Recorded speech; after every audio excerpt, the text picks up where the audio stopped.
Sí, sin velo. Y nos quedamos en la página 169, lo que es del tomo 1, capítulo 5, y rápidamente vamos a leer lo último que leímos en la última sección, acerca de la forma concreta primordial que el espíritu asumió.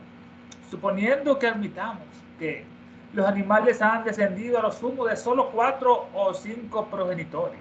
Esto dice origen de las especies, ¿no? Le estamos estudiando lo que es la evolución según lo que es los materialistas, e incluso a la Riviera, a lo rígido, que todos los seres orgánicos que han vivido alguna vez sobre esta tierra han descendido de alguna forma primordial. Dice la nota abajo, dice: no podemos aceptar esta última palabra, dice Elena, a menos que se conceda que esta forma primordial, entre comillas, es la forma concreta primordial que el espíritu asumió como la deidad revelada que levantó el velo. Ahí nos quedamos en la última sección y ahora estamos con su tema, la psicología basada en un nuevo fundamento. Todavía nadie, salvo un materialista ciego como una piedra, uno totalmente desprovisto de intuición, puede esperar seriamente ver en un futuro lejano la psicología basada en un nuevo fundamento, el de la necesaria adquisición de cada poder y capacidad mental por gradación, por sucesión, gradación. Esto dice el origen de la especie, página 448 o la 29 en la primera edición de la. Bueno, todavía nadie, aquí interesante, lo más comparar en la traducción que hizo aquel otro, muy feo lo que dice, todavía nadie, salvo un materialista ciego, como una piedra, da este ejemplo, ¿no? Muy interesante, ciego como una piedra, aquel omite este gran ejemplo, todavía nadie, salvo un materialista ciego como una piedra, uno totalmente desprovisto de intuición, qué palabra tan importante, que tenemos mucho de esa intuición es el conocimiento superior real y objetivo, una especie de visión directa con los ojos del alma. Importante, eso nunca falla, los ojos del alma, una visión directa, en virtud de la cual el hombre adquiere por experiencia propia la percepción o el conocimiento claro, íntimo, instantáneo, es importante, instantáneo de una idea o una verdad sin auxilio de la fría razón, sin auxilio de esa razón, de la intuición, como si se tratara de un objeto material colocado ante nuestra vista, un objeto, una esfera, algún triángulo. La intuición corresponde a las facultades de la mente superior, importante, ¿no? Ahí no llega la mente inferior, no tiene ese puente, no tiene ese antancarana, esa intuición corresponde a facultades de la mente superior. Y ese el infalible guía del vidente. Nunca se equivoca esa intuición, siempre hay que escuchar la intuición del corazón. Esa corazonada es la infalible guía del vidente. Cuando alguien nos quiere engañar, escuchamos nuestro corazón que palpita, como diciendo, no vayas por ese camino, no hagas eso. Todavía nadie, salvo un materialista ciego como una piedra, uno totalmente desprovisto de la intuición, puede esperar ver en un futuro lejano la psicología basada en un nuevo fundamento, el de la necesaria adquisición de cada poder y capacidad mental por gradación. Esa psicología, que literalmente hay que decir la ciencia del alma, psiquis del alma, la psicología. Antiguamente era una ciencia que servía de base imprescindible para la fisiología. Primero la psicología, la mente, el espíritu interno, y después venía la fisiología, que es la anatomía del cuerpo, el funcionamiento. Antiguamente, bueno, la psicología servía de base imprescindible para la fisiología. Mientras que en nuestros días sucede al revés. Como todo en este mundo está al revés, todo adorando al malo, al maligno, a Jehová, ¿la? Mientras que en nuestros días sucede al revés. La psicología está basada por nuestros grandes hombres de ciencia, entre comillas, no de sarcasmo, los grandes hombres de ciencia se basa en la fisiología, el funcionamiento del cuerpo, así creen que es la mente. Es totalmente contrario. Primero la psicología y después viene la fisiología. Bueno, ningún materialista ciego como una piedra, uno totalmente desprovisto de intuición, puede esperar seriamente ver en un futuro lejano la psicología, basada en ese nuevo fundamento, que es de la necesaria adquisición de cada poder y capacidad mental por gradación. Estas capacidades mentales, como el lenguaje que usamos, que es tan perfecto, como los números, el lenguaje es un don divino. Las primeras razas eran mudas, después vinieron el lenguaje, se desarrolló. Las primeras razas no ocupaban el lenguaje, ellos se transmitían el pensamiento, se reunían y todo lo que pensaban se materializaba junto a los otros y todos miraban lo que uno pensaba en ese caso. Después vino el lenguaje ya en la tercera raza lemur. Están las capacidades mentales superiores como el lenguaje, la imaginación, la imagen, la aritmética, la matemática, la astronomía, etcétera. Todas son las capacidades mentales que, según dicen esto, es por gradación que se va a desarrollar todas las capacidades. O sea, gradación es una disposición o ejecución de algo en grados sucesivos. Primero, viene segundo, tercero, cuarto, así van las ciencias, ascendentes o descendentes. Es una sucesión, en este caso, de los poderes mentales, una jerarquía, serie de cosas ordenadas gradualmente. Aquí estamos estudiando cómo es el materialismo de esta ciencia. Vemos que los evolucionistas piensan que es así, pero nosotros creemos que todo esto es inverso. Primero la evolución espiritual, vino primero la mente, el espíritu, y después vino lo que es la evolución del cuerpo físico en este caso. Esto está acá en La origen de las especies, página 448. Esta obra, la hemos analizado en otras partes, es considerado como uno de los trabajos más importantes e influyentes en la historia de las ciencias naturales. Sentó las bases de la biología moderna y para la cosmovisión moderna. Esa obra, ¿no?, según los científicos, transformó nuestra forma de entender el mundo. Darwin montó en un barco, el Beagle, y fue allá a la Galápagos, en Ecuador, y encontró unas tortugas que tenían un cuello larguísimo, y descubrió que era porque el alimento estaba alto, y entonces por evolución esas tortugas fueron creciendo el cuello largo. Ahí sacó muchas evoluciones en las Galápagos.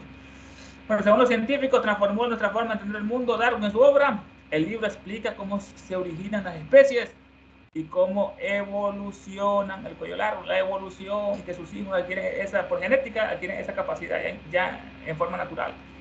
En él, Darwin expone su teoría de la evolución por la selección natural. Selección natural. Propuso que las especies cambian con el tiempo, se van adaptando, ¿no?, y que todas comparten un ancestro común, un ancestro común todas, ¿no? En este caso, los organismos que mejor se adapten a su entorno son los que sobreviven y producen más descendencia. Origen de las especies. Bueno, acá el PDF dice lo siguiente: la transformación de las especies, tal como la exponen los materialistas, es tan absurda como lógica resulta la evolución sucesiva de las formas animales de un originario tipo inferior.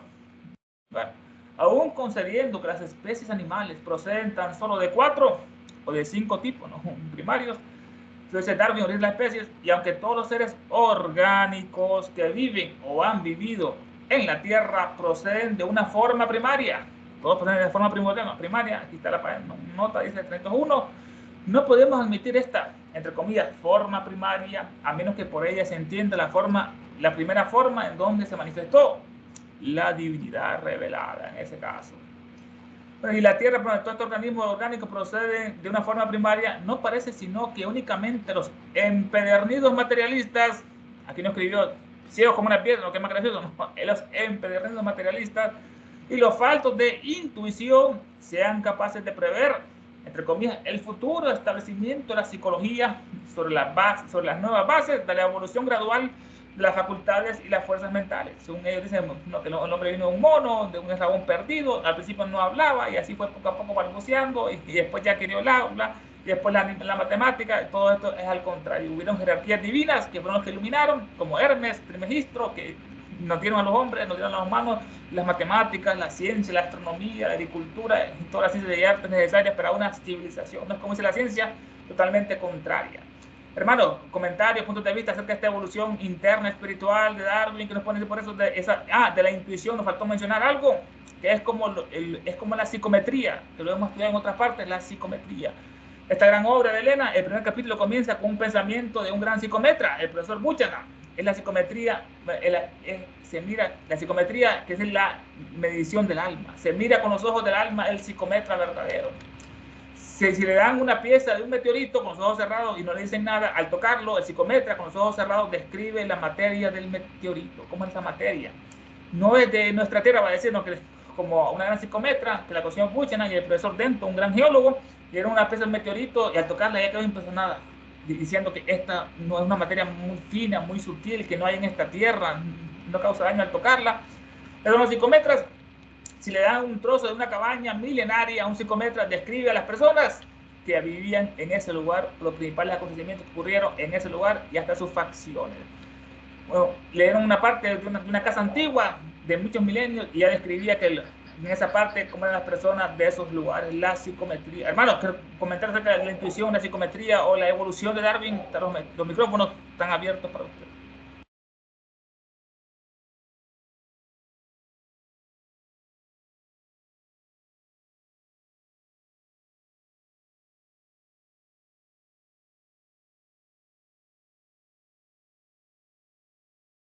Está cerrado el micrófono. Comenzamos con otro tema, ¿no? Ahí interrumpen cualquier cosa, tengan un punto de vista. Dice acá, entramos ahora, el hombre físico como producto de la evolución. Ese hombre físico. El hombre físico como producto de la evolución puede dejarse en manos del hombre de las ciencias exactas, sobre los de ciencias exactas. Nadie más que él puede arrojar luz sobre el origen físico de la raza. Dice allá, ¿no? El hombre físico, como comentamos, como producto de la evolución, dicen ellos que es el desarrollo de órdenes superiores de animales partiendo de órdenes inferiores. El hombre físico como producto de la evolución puede dejarse a manos de los hombres de la ciencia exacta, esos científicos materialistas. Nadie más que él, esos científicos, puede arrojar luz sobre el origen físico de la raza.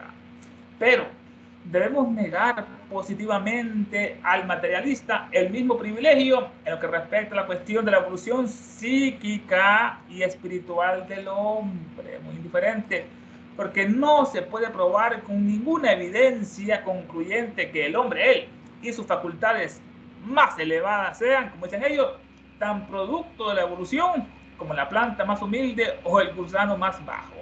Como lo hizo una conferencia, T.H. Huxley, el PRS, un fellow de la Royal Society, miembro de la Sociedad Real, en su conferencia sobre Darwin y Haeckel. Pero debemos negar positivamente como Comte, ¿no?, al materialista el mismo privilegio que le otorgamos en la evolución física del hombre en lo que respecta a la cuestión importante de la evolución psíquica y espiritual del hombre. Ella nos dice en la teoría secreta, hay dos evoluciones, ¿no?, la evolución interna, que es la más importante en el hombre, la espiritual, y otra es la evolución externa, que es la física, es la menos importante. Debemos negar a esos científicos materialistas, negar positivamente al materialista el mismo privilegio en lo que respecta a la cuestión de la evolución psíquica, mental y espiritual del hombre, en este caso.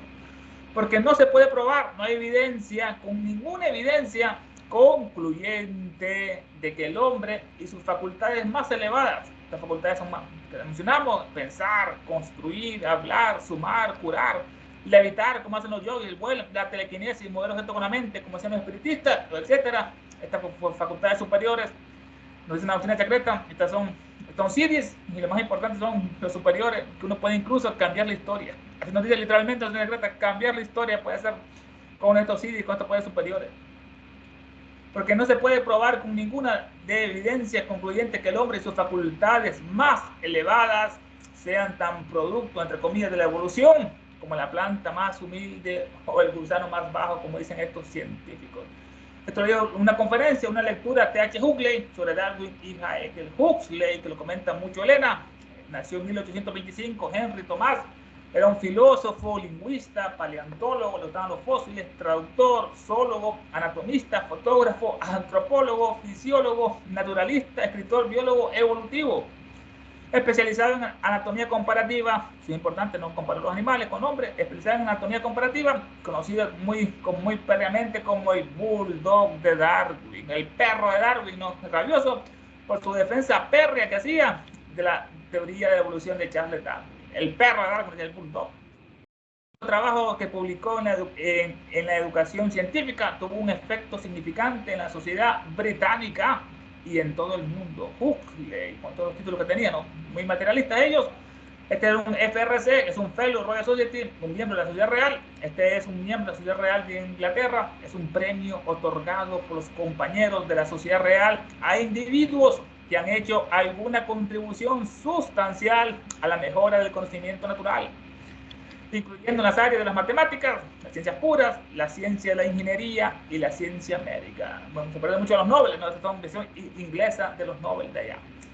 Y ser miembro de esta Sociedad Real, la academia científica más antigua, dicen ellos, la más antigua que se conoce y sigue existiendo, es un honor bastante importante. Eso le sube el ego a estos científicos, ¿no? Petra Huxley, un miembro de la Royal Society, y en su conferencia sobre Darwin y Haeckel. Charles Darwin, nació en 1809, naturalista, geólogo, explorador, escritor de viajes, etólogo, filósofo, escritor botánico, estudiaba los animales en su miembro, en su estado.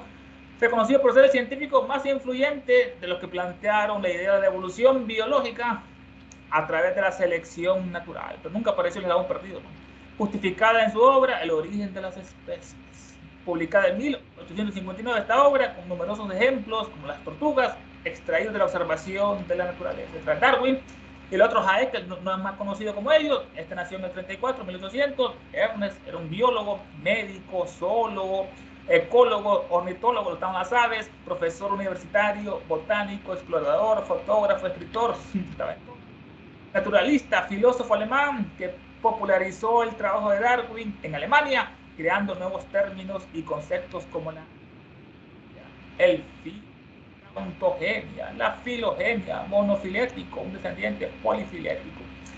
Desde 1862 se convirtió en el promotor más destacado de la teoría de la evolución en Alemania.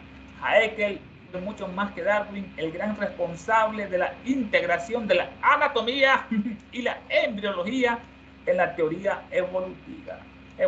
Los embriólogos estudian lo que es el embrión, la fecundación, la célula, cómo se va partiendo, la mórula. Se dieron cuenta que la especie humana va repitiendo los mismos caracteres que los animales en la embriología. Primero aparece como una célula, se va reproduciendo, después como un árbol, después parece como un animal, parece como un pájaro o un reptil, después, igualito, el mismo embrión, se transforma en reptil hasta que después ya llega al final a la forma humana. Elena lo va a analizar en otra parte de la embriología, esos grandes misterios, cómo se van reproduciendo las formas antiguas, que ese espíritu tuvo que pasar para llegar hasta lo que es la edad actual. Es una evidencia científica como la mónada va evolucionando. El mismo embrión, si lo analizamos por semanas, del pájaro con el ser humano en 3 semanas, o del reptil igualito, hasta con cola está. Bueno, esto lo decía él, fue responsable de Haeckel, de que el gran responsable de la integración de la anatomía y la embriología en la teoría evolutiva. Dice acá el PDF lo siguiente, bueno, estamos acá, el origen físico del hombre y todo cuanto se refiere a su evolución orgánica cae bajo el dominio de las ciencias experimentales, pero negamos a los materialistas toda competencia en lo concerniente a la evolución psíquica y espiritual del hombre, porque no hay ni mucho menos pruebas evidentes de que las facultades superiores del ser humano proceden de la evolución, como la planta más humilde y el más miserable gusano. De la página acá 33. Conferencias de Huxley sobre Darwin y Haeckel. Hermano, ¿algún comentario acerca de estos subtemas que estamos viendo, acerca de la evolución psíquica espiritual del hombre, o el hombre como producto de la evolución física? ¿Que nos pueden decir, hermano, algo por ahí, un comentario? Tania. Sí, un comentario. Ok, mira, en la parte donde dice, sin embargo, nadie, excepto un materialista ciego como una piedra, pero aquí viene la llamada de atención, completamente desprovisto de intuición. O sea, hay una parte que me hablaba que le dice, porque había un pleito como de boxeo, ¿no? Con la ciencia, ¿no? Porque estas son la ciencia exacta, le llama directamente ella.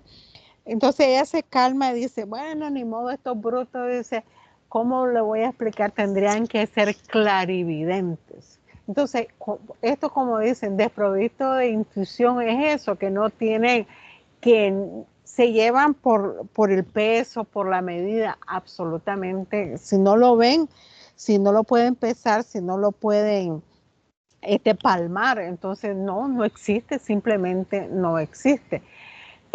Y aquí hay algo súper interesante, porque cuando hablaste de los 3 aspectos,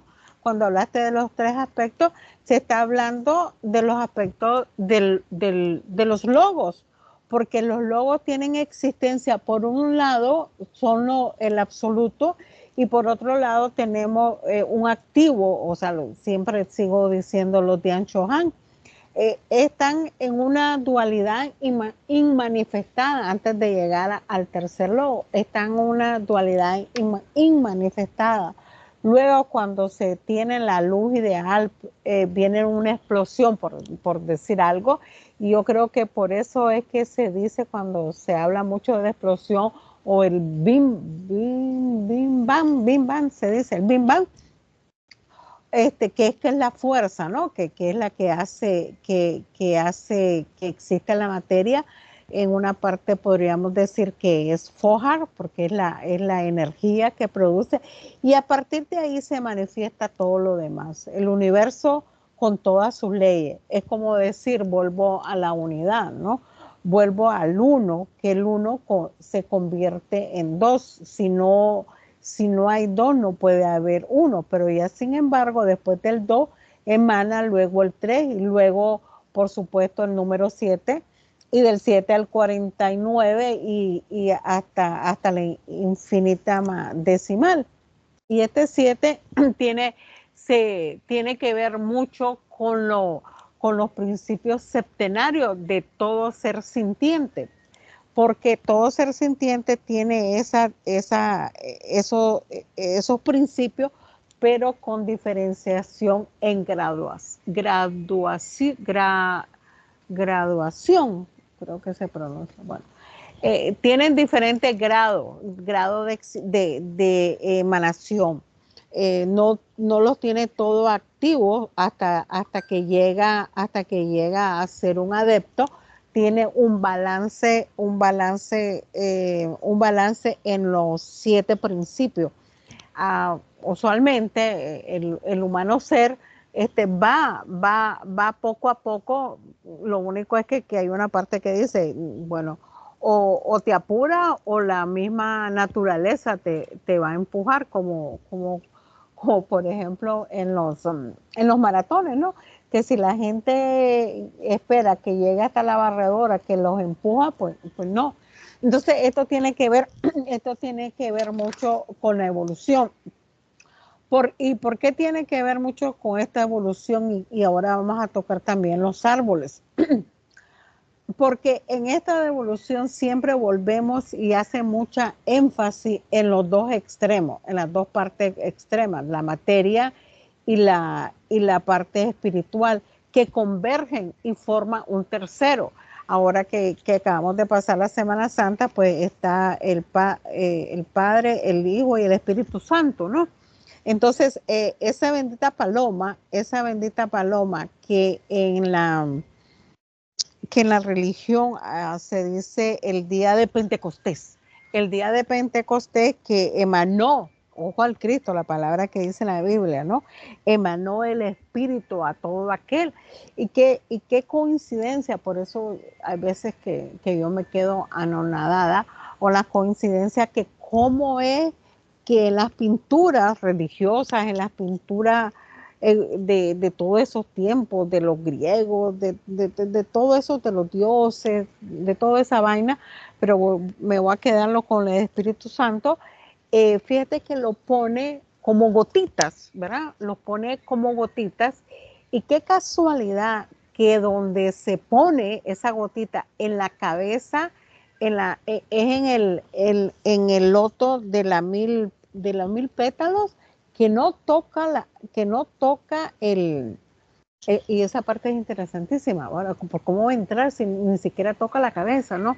Pero lo pone dibujado en esa parte, ¿verdad? Y en esto estamos hablando lo que es la parte física y la parte psíquica. Bueno, la parte astral, ¿no? La parte que nos dio la madre, la luna, ¿no? Porque mucho se habla de la parte psíquica y de comparte, y la coparte, o la compañera, o la esposa. Los hindú, los puranas le llaman la consorte, creo que le llaman la consorte, algo así. Viene de la parte material con la parte espiritual. Siempre tienen que casarse, tienen que unificar para producir el tercero que somos nosotros. Solamente, Ernesto. ¿Alguien más? ¿Alguna otra idea? Adelante. Sí, algo con esto que se leyó de la evolución psíquica y espiritual, ¿verdad? Que la ciencia no puede ni demostrar ni comprobar porque no tiene los aparatos para eso, ¿verdad? Los aparatos para la ciencia psíquica, mental y espiritual son los sentidos que desarrolla un yogi o el adepto, ¿verdad? Esos son los aparatos a través de la mente, porque los científicos usan aparatos, ¿verdad? Para, diríamos, penetrar la materia como la tenemos en el presente, y son aparatos de la misma materia, ¿verdad? Entonces no pueden ir más allá de eso. Por eso el estudiante de teosofía empieza a aprender y a distinguir, a discernir y a despertar, como dijeron, la intuición. Y a través del tercer ojo, que ayer se habló de eso, se mencionó un poco de eso, Tania lo mencionó, que se desarrolla. Entonces, el verdadero yogi o el verdadero vidente puede entonces tener y examinar todas estas cosas que nuestros científicos modernos no pueden. No les quitamos crédito, ¿verdad? Ni Blavatsky jamás les ha quitado crédito a los científicos. Les puede decir dónde se equivocan y dónde están correctos, porque sabemos que siempre ha sido la ciencia, ha sido un testigo, ¿verdad? Para comprobar cosas que se dicen en la filosofía.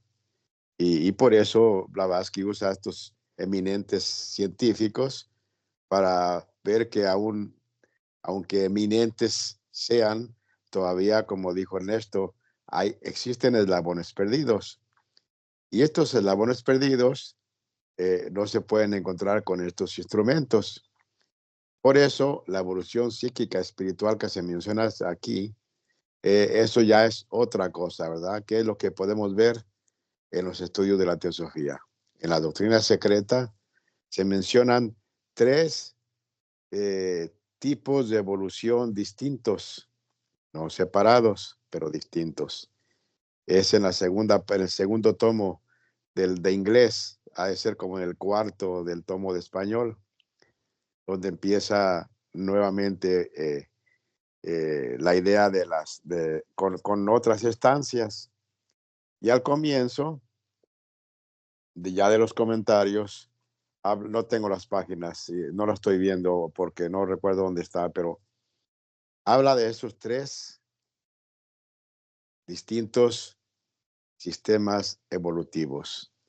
Entonces, uno es el sistema evolutivo monádico.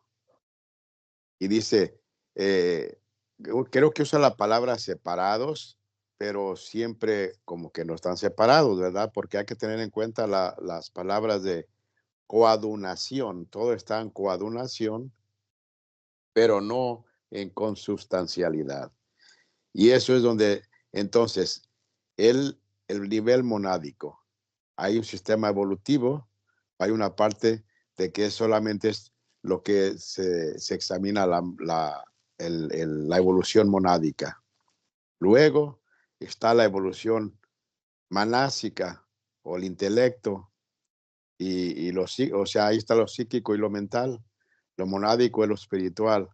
En este caso, lo psíquico y lo mental. Por eso los científicos, la ciencia de hoy no puede ni siquiera tocar esas partes, porque la doctrina secreta nos lo presenta como el ser humano ha desarrollado la parte psíquica en el plano astral, ¿verdad? En el Chaya del que se nos dio. Entonces, por eso los eslabones perdidos, porque muchas de los ciclos evolutivos anteriores, el ser humano no era tan físico, burdo como es ahora. Por eso muchas cosas no las van a encontrar, porque era más etéreo el vehículo.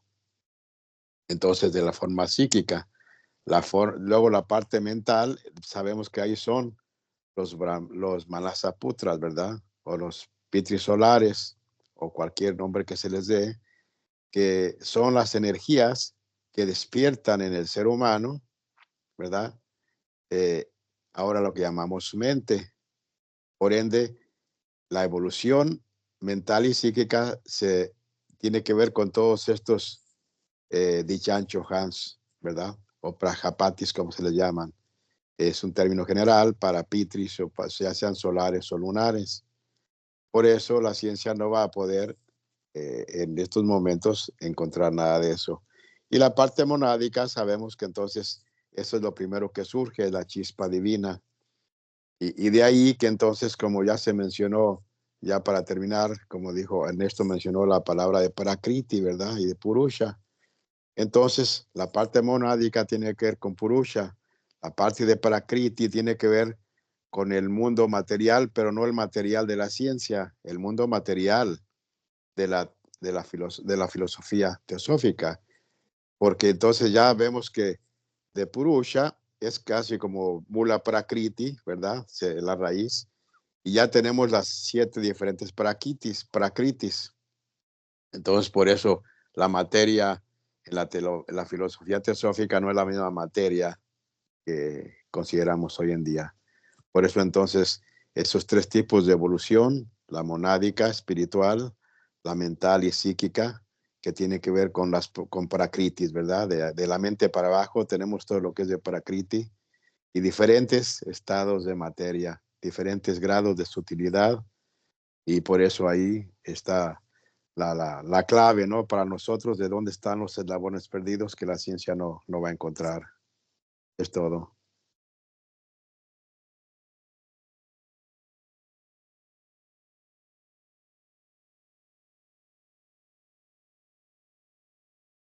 Interesante, hermano, lo que nos ha compartido acerca de esos puntos de vista. Comenzó la hermana hablando de la clarividencia, esas facultades superiores como la clariaudiencia. Estas son cosas superiores. Y los 3 aspectos de los 3 logos. El absoluto nos mencionó los 3 logos, que son como son que el corazón es uno, el cerebro es otro y el espíritu es otro, pero los 3 son uno solo en este caso, como el cerebro, la respiración. Y el Big Bang que dicen los científicos, ya lo vamos a analizar, que todo comenzó con una explosión, de un punto lo que fue explotando y se fue expandiendo ese Big Bang. Y hay que volver a la unidad. Eso sucede después de cada peregrinación, volver a la unidad. Padre, Hijo, Espíritu Santo, mi hermana, esa trinidad que tienen los católicos, el Padre es el cerebro, el Hijo es el corazón, o sea, debe obedecer el corazón siempre a la razón, que es más fuerte, está más elevada, y la razón, el Padre de razón al Espíritu, que está más elevado todavía, pero los 3 son unos. Nos habló de Pentecostés, que son los 50 días después, Pentas es 50 de que Jesús se fue, ascendió al cielo en cuerpo físico, llegó a los Himalayas, y ahí les dijo que iban a tener un consolador, va a venir un consolador porque se fue el maestro, ¿no? Y vino ese Espíritu Santo que descendió como una flama que descendía al cielo, como el fuego del Olimpo que robó Prometeo, no se parece mucho, ¿no? El fuego con los cuales estos cristianos pudieron hacer milagros, curaban personas, hablaban otros idiomas sin estudiarlo, tenían ese poder, ese fuego en este caso. Y nos comentó acerca de la luna, ese que nos dio tanto en el macrocosmos, nos dio el océano, todo el océano viene en la luna. Y también hay una comparación con el sistema endocrino de los hombres y las mujeres, la progesterona, testosterona, todas son funciones endocrinas que están reguladas por esa luna que afecta a las mareas. Y además nos habló del sentido del yogi, ya son sentidos superiores porque se ha purificado el yogi en este caso. Nos habló del tercer ojo, que por el mal uso que hizo el ser humano al tercer ojo, se lo cerraron las jerarquías. Esa glándula pineal que dice que estaba en la parte occipital, en la parte trasera del cerebro, de la cabeza, ahí estaba ese ojo, no era un cíclope, como lo dibujó Homero después, el Polifemo que se comía los otros, era el tercer ojo, la glándula pineal, que ahí está atrofiada. Solamente uno entre 1.000.000 tiene ese poder, dice Elena, que sin ejercitarlo puede estar ese poder tan increíble que era como el Kriya Shakti. Kriya es sagrado como Krishna y Shakti es el poder sagrado, que todos nuestros pensamientos se materializaban instantáneamente. Imagínense, hermano, eso, si nuestros pensamientos se materializan instantáneamente, eso es increíble, ¿no? ¿Qué mal uso o buen uso se puede usar para eso? El eslabón perdido, la ciencia no lo ha encontrado, ni lo va a encontrar, bro, porque son ellos los científicos, ese eslabón, pues. Y nos hablaba acerca de eso, de los 3 sistemas de evolución monádica, espiritual y la física. Como esas 3 evoluciones están todas conjuntas, pero no en sustancialidad. Se parece mucho a cada sistema. Tenemos un sistema circulatorio, la sangre va circulando, tenemos un sistema de defensa inmunitario, tenemos un sistema de óseo, de locomoción, los huesos, los músculos, un sistema nervioso que todo lo dirige. Todos están separados, pero todos están unidos de un mismo organismo que es nuestro cuerpo. En ese caso, eso se parece, el ejemplo, eso. Y nos habló al final de las jerarquías, los prayapatis, como los sefirotes, como los pitris lunares, los pitris solares. Entonces vamos al siguiente tema, hermano. Estamos entrando ahora a lo que es en esta parte, la hipótesis evolucionista de los brahmanes. Ya vimos la evolución según los occidentales, ahora vamos a ver la evolución más interesante de los orientales. Habiendo dicho esto, ahora procederemos a mostrar la hipótesis evolucionista de los antiguos brahmanes, tal como la encarnaron en la alegoría del árbol mundanal. Vuelve otra vez el árbol mundanal, esa alegoría, la evolución. Los hindúes representan su árbol mítico, al que llaman el Ashwatthana, de una manera que difiere de los escandinavos, que vimos el Yggdrasil. No es lo mismo, se parecen unas cosas, pero tiene sus diferencias. Ahora procederemos a mostrar la hipótesis evolucionista, este es el leitmotiv, es el hilo conductor, la hipótesis evolucionista de los brahmanes. Ya analizamos la evolución según las mentes occidentales, estos científicos, ¿no? Ellos vienen del mono, como dice Elena, ellos vienen del mono, Hanuman. Ahora analizaremos la evolución según los orientales, en este caso, los grandes orientales. Ahora procederemos a mostrar la hipótesis evolucionista de los antiguos brahmanes. Los brahmanes, que literalmente quiere decir los dos veces nacidos. Los dos nacieron físicamente y también nacieron espiritualmente. Pasaron por el útero de la vaca. Los dos son iniciados, los verdaderos brahmanes. Esta es la casta sacerdotal, dicen ellos, ¿no? Que nacieron de la cabeza de Brahma, su dios creador, y por ende ellos son la cabeza de la sociedad. Los guerreros, los chakras, son los gobernantes que nacieron del pecho de Brahma, nacieron en el corazón, más abajo de la cabeza, ¿no? Son gobernantes en este caso, ¿no? Los comerciantes y artesanos del estómago, nacieron los artesanos y los comerciantes, los que están sentados, ¿no? Y los campesinos, trabajadores, los sudras, nacieron de los pies de Brahma. Así ellos justificaban esta doctrina muy racista, que Elena la eliminó con el primer objetivo, que es para todos, para hombres y mujeres, sin ningún tipo de distinción de raza, credo, religión, como decían estos brahmanes, ¿no? Que no aguantaban. Hasta Chuba Rock, que estaba con Elena, no pudo aguantar, que Elena, que decía él, que estaba publicando cosas esotéricas, que él tenía el sistema de las 5 cochas, y Elena dijo que ella tuvo autorización de los maestros, no fue ella misma, no, esa autorización que le dieron, pero el Chuba Rock no entendió eso. Ahora vamos a la hipótesis evolucionista de los brahmanes, tal como la encarnaron en la alegoría del árbol mundanal, que lo estuvimos estudiando en otras lecciones, ese árbol mundanal. Dice, desde la más remota antigüedad, los árboles estuvieron relacionados con los dioses y las fuerzas místicas de la naturaleza. Había árboles, dioses y serpientes, ¿no? Fuerzas místicas de la naturaleza. Cada nación ha tenido su árbol sagrado, con sus diferentes peculiares características y atributos basados en propiedades naturales de los árboles y también a veces de propiedades ocultas, como se expone en las enseñanzas esotéricas. Analizando los escandinavos, ¿no? Que hay un árbol que era la mujer, de al cortarlo era blanca la madera y se convertía en rojo, era sangre, según dicen ellos, y le tenían ese aprecio.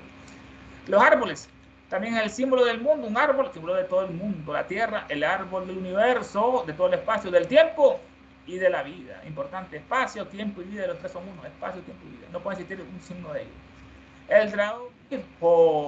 El dragón del mal y del pecado roe sin cesar sus raíces de este árbol, lo quiere destruir, no quiere destruir la manifestación, quiere destruir la tierra, quiere destruir el universo, este dragón del mal, este Satanás de un medio, ¿no? Pero el árbol mundanal, la tierra, no puede secarse hasta que se haya librado la postrera batalla importante. Elena nos da un regalo en el rosario, nos da esa postrera batalla que va a ocurrir en la 7ª raza de la 7ª ronda. Estamos en la 4ª ronda, en la 5ª raza, todavía falta 2 rondas para que ocurrir esa batalla final, ¿no? Con ese dragón del mal Nilpo. Y entonces, cuando pase esa batalla postrera, la vida y el tiempo y el mundo se desvanecerán, tal como lo conocemos en el plano físico, no hay ni vida ni tiempo, y el mundo se desvanecerá en cualquier universo y desaparecerán del todo. Eso dice esa parte mundanal. Y otra parte nos dice interesante, nos revela una joya de Oriente, dice que de este árbol, el fruto y la savia del árbol de la vida confiere la inmortalidad. Encontrar ese fruto y esa savia, ¿no? Como está en el jardín del Edén, que expulsaron al hombre porque probó del bien y el mal, la ciencia, el bien y el mal, pero había otro árbol que si lo probaba se iba a ser inmortal, iba a ser como nosotros, decía los Elohim. Pero lo expulsaron del jardín del Edén y pusieron un querubín con una espada de fuego que vigilaba que no vuelvan a entrar y probar ese árbol. Este regalo, el fruto y la savia de este árbol, la vida, confiere la inmortalidad. Después nos dice otra joya, que quien destruye ese árbol también se vuelve inmortal, ya probando o destruyendo ese árbol. Ahora procederemos a mostrar la hipótesis evolucionista de los antiguos brahmanes tal como la encarnaron en la alegoría del árbol mundanal. Los hindúes representaron a su árbol mítico, al que llaman el Aswata, de una manera diferente de los escandinavos. Este árbol es el Aswata.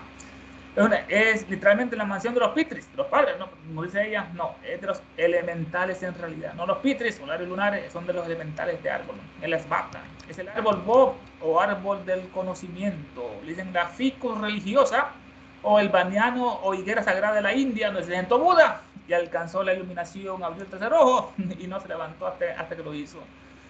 Pero es el árbol sagrado, la ficus religiosa, el baniano, es el Aswata, es emblema del universo, el espacio de la vida y del ser. Sus raíces simbolizan al ser supremo, esa bata, no, la seidad, la causa primera, que es el germen en la raíz, y la raíz del todo el cosmos, que vino de la casa Aditi, eso representa la raíz, el ser supremo, la causa primera y la raíz del cosmos. La rotatoria corriente de la existencia individual, que es el círculo de Sansara, nacer, morir, morir, nacer. Esa rotatoria corriente de la existencia individual del Sansara Está representada por sus ramas que descienden hasta el suelo y echan ahí nuevas raíces. Ya vamos a ver ese árbol, lo tenemos por ahí, las ramas pasan y de las ramas salen raíces. Esto no es normal en los árboles, ¿no? Bueno, sus ramas que descienden hasta el suelo y echan ahí nuevas raíces, perpetuando de este modo la existencia terrena. En la comparación de árbol solo puede abatirse por medio del conocimiento espiritual. La teosofía lo destruye ese árbol, ¿no? Su destrucción conduce a la inmortalidad. Nos da otra joya: quien pruebe el fruto o quien lo destruye, este árbol se vuelve inmortal. Véase el Bhagavad Gita, el canto, capítulo 15, 1-3, lo tengo por acá rápidamente, que están estudiando, hermano. Dice lo siguiente, dice este capítulo titulado El Yoga de la Persona Suprema. La Suprema Personalidad de Dios dijo, Krishna, se dice que hay un árbol bañado, imperecedero, que tiene sus raíces hacia arriba y sus ramas hacia abajo, está invertido, ¿no? Y cuyas hojas son los signos de los védicos. Aquel que conoce ese árbol es el conocedor de los Vedas. El 2. Las ramas de este árbol se extienden hacia abajo y hacia arriba, ¿no? Van hacia abajo para la tierra y después vuelven a ascender, alimentadas por las tres modalidades de la naturaleza material, por la guna, ¿no? Dama, Raja y Takma. Alimentadas por las tres modalidades de la naturaleza material. Las ramitas son los objetos de los sentidos. Este árbol también tiene raíces que van hacia abajo y estas están vinculadas con las acciones fruitivas de la sociedad humana. Y el último, que trata del árbol, la verdadera forma de este árbol no se puede percibir en este mundo. Nadie puede entender dónde termina y dónde comienza, ni dónde está su base. Pero de un modo decidido uno debe cortar con el arma del desapego este árbol fuertemente enraizado. ¿No? De esa arma que cortamos, el desapego, que es el vairaja, que es los orientales, el vairaja, el desapego. Pues. Uno debe cortar con el arma del desapego este árbol fuertemente enraizado, con el desapego, en este caso, vive. Después uno debe buscar aquel lugar del cual una vez que se ha ido a él, nunca se regresa, nunca es. Nos dice ella que en todo este universo hay un planeta donde están todos estos pitres, todos los dioses que solamente la moneda lo visita una vez en todo su recorrido a ese lugar especial, nunca se regresa. Y entregarse ahí a esa suprema personalidad de Dios, a partir de quien todo comenzó y todo se ha extendido desde tiempo inmemorial. Esa parte del Bhagavad Gita muy interesante con referente con este árbol. Del Bhagavad Gita nos dice acá el PDF lo siguiente: el origen físico del hombre. Bueno, esta parte acá. El origen físico del hombre y todo cuando se refiere a su evolución orgánica.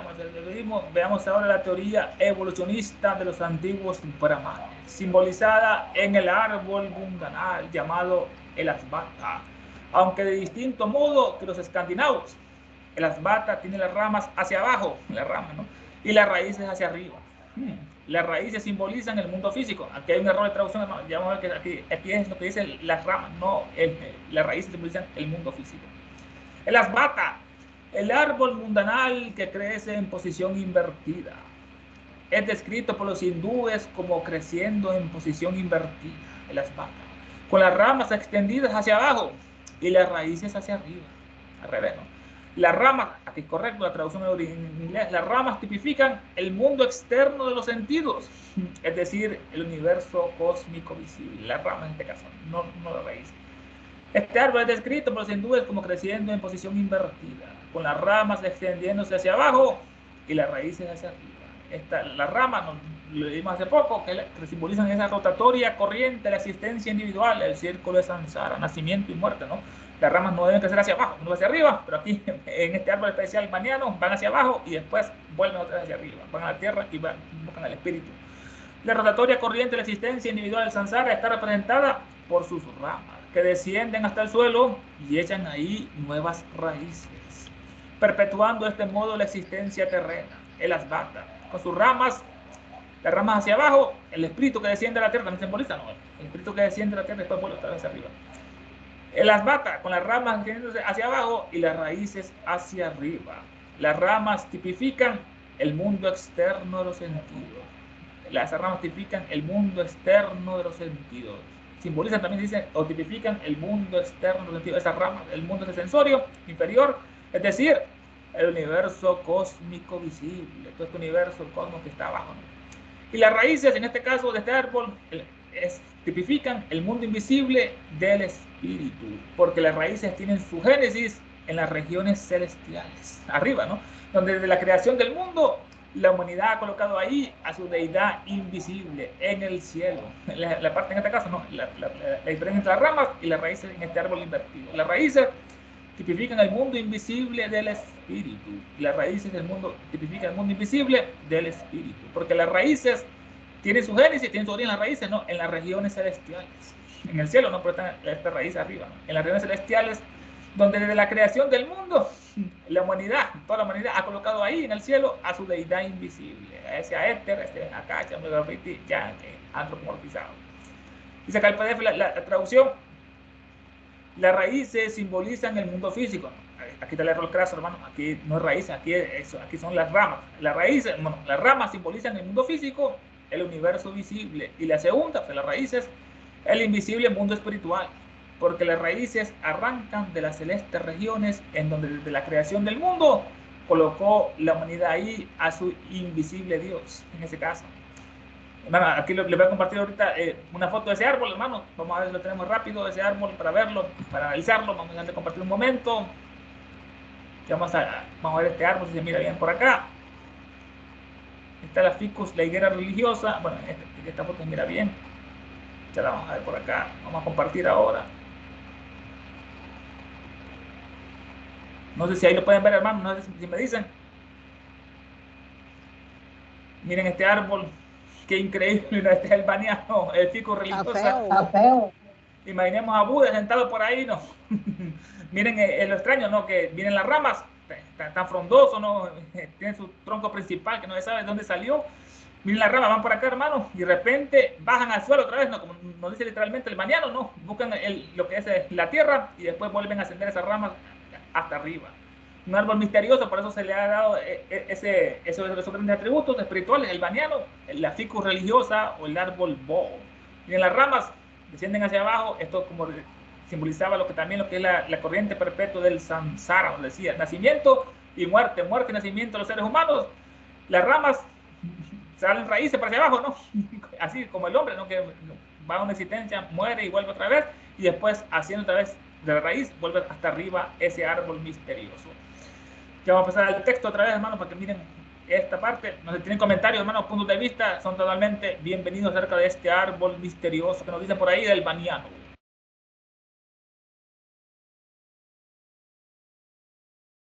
Sí, ya que mencionaste el capítulo 15 del Bhagavad Gita, que habla de este árbol sagrado Ashwata, creo que se pronuncia así, y lo pone que dice, este es el símbolo del universo, el cual, aunque aparentemente destruido y de nuevo renovado, es interminable porque es idéntico a la corriente evolucionaria, porque ya que no estamos hablando de la evolución. Y de esto me lleva a la mano también porque en este capítulo hace mucho énfasis también en la simbología comparativa con lo que es la serpiente, porque la serpiente comiéndose la cola representa los ciclos o la recurrencia del eterno retorno, pero ese eterno retorno viene con una avanzada y esto tiene que ver también con el hijo pródigo, ¿no? Pero no me voy a mezclar, me voy a quedar con la serpiente. Viene con una avanzada que es un recomienzo. Aquí viene lo que es la reencarnación, pero viene con un recomienzo, con una continuidad. Se supone que nosotros, y digo se supone, nosotros venimos a continuar el trabajo, tengo que ponerle un nombre, el trabajo inconcluso y terminarlo de alguna manera, eso, y es un renacer porque describe la inmortalidad hasta cierto punto, porque la inmortalidad es la parte superior, que esa no muere. Y a su vez viene acompañado del movimiento que tiene por lo de los ciclos. Tú hablaste del espacio y el tiempo, y creo que es en proverbio, en una parte de la doctrina secreta que habla habla el abstracto absoluto, el espacio abstracto absoluto, o sea que ahí viene lo que está dentro del círculo, y también habla del espacio, es que habla de un espacio y un tiempo, son dos terminologías abstractas absolutas. Y esto es la simbología que se nos está hablando y que se hace en la figura de la espiral, ¿no? De la espiral que viene de un punto, ese punto dependiendo del grado se podrá ver, digamos, de una parte aérea, si es posible decirlo de esa manera, de una parte alta, se ve que nunca se toca ni nunca va abajo ni arriba, sino que se va viendo siempre una avanzada, una continuidad, una periodicidad que existe en eso. Entonces, muy interesante esto, la simbología de este árbol Ashwata, y lo habla como el árbol sagrado. Y también vemos aquí que nos ha hablado del árbol nórdico, del árbol Ishvat y Brasil.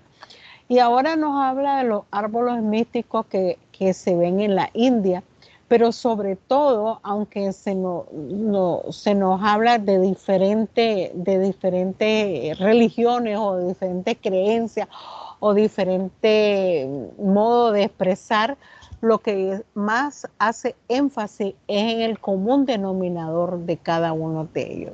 Solamente. Adelante, ¿alguien más? 5 minutos, aprovechen.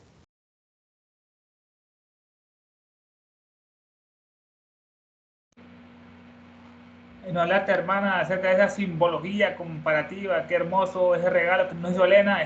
Es un objetivo, un estudio comparativo de toda ciencia, religión y filosofía, tanto orientales como occidentales, para abarcar todo el universo en este mundo. Vemos que el mundo occidental está como un banco, no tiene una mano y un ojo, y no mira el gran sol de Oriente, que tiene 2 ojos en este caso, ¿no? La serpiente, después, Elena le va a profundizar bastante, hermano, esa serpiente tiene muchos significados, los iniciados, los grandes adeptos. Jesús decía, ser prudente como la serpiente, astuto como la serpiente, imagínense. Y nos hablaste de esa inmortalidad, ¿no? Volvernos inmortales, que es el verdadero amor, que nos vuelve inmortales destruyendo ese árbol o consumiendo esa fruta de ese soma, en este caso las iniciaciones. Eso del espacio abstracto absoluto y el movimiento abstracto absoluto, ella nos profundiza en el proemio de la doctrina secreta, nos habla de esos grandes enigmas y misterios que nos regala ella de ese espacio abstracto absoluto, ¿no? Es abstracto, es absoluto, es todo. Y ahí viene todo, se origina todo el espacio físico, el universo físico, y el otro del movimiento abstracto absoluto se origina en todo el pensamiento, que todo se mueve en este universo igual que los pensamientos que tenemos. No sé si otro hermano puede compartir otra cosa. Sí, eres bandidazo, tú eres bandidazo, Ernesto, porque hablaste del soma, Chófiro, hablaste del soma y investigando un poquito de casualidad, se habla mucho en el referente en el 10º mandala. Y cuando encontré el 10º mandala, me fui a ver qué es eso, ¿no? Del 7º mandala. Y ahí describe también que cómo, y lo vamos a ver más adelante, cómo en las montañas, porque hace unas analogías de diferentes clases de montañas, y como que una describe que se lleva la leche y sirve para alcanzar a conciencia alterada. Ahora, me quedé yo anonadada, porque ahorita con lo que se está viendo de tanto del señor que falleció, el soma está en la Iglesia Católica, está en esa simbología del ritualismo, de la consagración del vino. Esa es la misma es la misma simbología que el soma, solo que en diferente forma, pero el ritual de la consagración es la misma. Entonces uno va viendo cómo nos van quitando, decir, no, sorpréndete, pero reacciona que todo viene de uno mismo, pero claro, no hay una explicación. Aquí nos van llevando de la mano, pero sobre todo tenerlo presente para ir como, porque esto solo los maestros pudieron hacer, cómo entrelazar todas las cosas y llevar siempre a entender que el sacrificio, no existe sacrificio de literal, ¿no? Yo te sacrifico, no, sino es el ritual más elevado, que es la preparación, la purificación. Los griegos le tenían otro nombre, pero siempre se establecía como la triada superior. Solamente, Ernesto, me llamaste la atención cuando dijiste soma. Es una bebida que Elena nos dice que los brahmanes han perdido su verdadera fórmula, que no es la que usan en el ritualismo, que el verdadero soma es el que despierta al hombre espiritual, el hombre material lo despierta. Y eso es muy, muy interesante. Nos hablaste de que el mismo ritualismo de la Iglesia Católica está reflejado en el cáliz, en la transfustación del vino en la sangre, esto que lo otro. Había un Abad Huk, que Elena lo comenta bastante en otros tomos de esta obra, el Abad Huk. Era un misionero católico que se fue hasta la India, hasta el Tíbet, la Mongolia, y era misionero católico. Y él mandaba sus libros después ahí, sus cartas, diciendo que entre más se acercaba a Oriente, más descubría el origen de todos los ritos del catolicismo, están en el budismo y en el hinduismo. La Iglesia Católica, al ver que publicó eso, le quitó todas sus credenciales y casi lo excomulgó y lo pone en los libros prohibidos en ese sentido. El Abad Huk tuvo muchas aventuras, dice de que el ritualismo católico tenía como 55 ritos y también el de los tibetanos, los lamas, y de estos 55, 50 eran idénticos con los del budismo.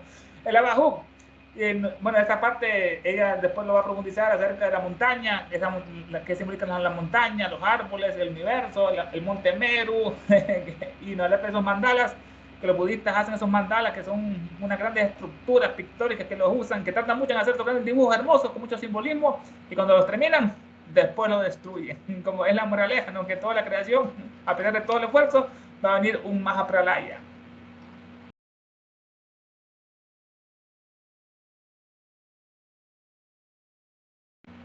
¿Algún otro comentario? Porque ya son las 8:30. Si no, lo dejamos ahí porque está para leer bastante de esto que vamos a entrar aquí, ¿no? Para tener presente. Entonces nos quedamos en qué parte, Ernesto, para yo subrayarlo, por favor. Exactamente, en la página 170 del tomo 1, capítulo 5 de Isis sin velo. Estamos en este gran párrafo, el que está aquí morado. Las raíces simbolizan, ese es el árbol de las patas que estamos analizando. Las raíces simbolizan el mundo físico, el universo visible, y las segundas, el invisible mundo espiritual. Porque las raíces arrancan de las celestes regiones en donde desde la creación del mundo colocó la humanidad a su Dios invisible. El próximo subtema que vamos a ver en el próximo estudio, hermano, bastante interesante. Vamos a tener a Platón, Pitágoras, la energía creadora que se originó en el punto primordial. Vamos a ver ese punto, la energía creadora es Fojad.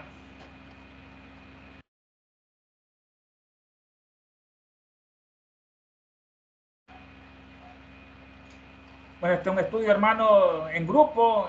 Tenemos esta obra monumental de Isis Velo en esta parte, es en conjunto, porque así notamos que todos aprendemos continuamente del estudio consagrado en un objetivo de pensamiento en esta obra monumental celestial de Isis sin velo. Hermanos, ¿les pareció el estudio? Maravilloso, maravilloso como siempre, Ernesto, maravilloso como siempre.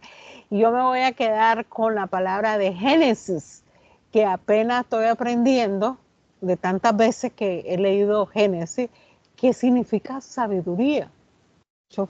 Y Génesis yo lo creía que significaba la creación, ¿no? Maravilloso, Ernesto, maravilloso, maravilloso.